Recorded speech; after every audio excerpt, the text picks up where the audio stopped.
I-Premier Soccer League izocela i-South African Football Association ukuthi ikhuphule amaqembu amathathu ku-ABC Motsepe League ekupheleni kwesizini ixazulule igebe elivuleke ngokuhoxiswa kobulungu be-Royal AM. Lesi sinyathelo siqeda ukuqagela mayelana nokunwetshwa kwe-Betway Premiership emaqenjini angu-18 ngesizini ka-2024-2025.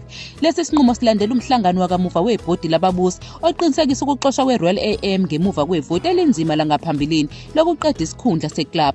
Ngenxa yalokhu, wonke amaphuzu e-Royal AM ahoxisiwe kanti nelogi ye-Premiership izobuyekezwa ukuze ibonise ukuthi i-club ngayinye izoqeda isizini ngemidlalo engu-28. Njengoba i-Royal AM isisusiwe ezinhlakeni ezikhokhelwayo, i-PSL manje isidinga elinye iqembu elizokhushulelwa esigabeni sesithathu. Iligi iphakamise ukuthi i-SAFA ikhuphula amaklabhu amathathu asuka ku-ABC Motsepe League esikhundleni samabili ajwayelekile ukuze kuqinisekiswe ukuthi i-Motsepe Foundation Championship igcina uhlu lwabadlali abagcwele kulo mkhankaso ozayo. Ifomethi yokudlala kanye nepromotion izoqhubeka njengoba kuhleliwe.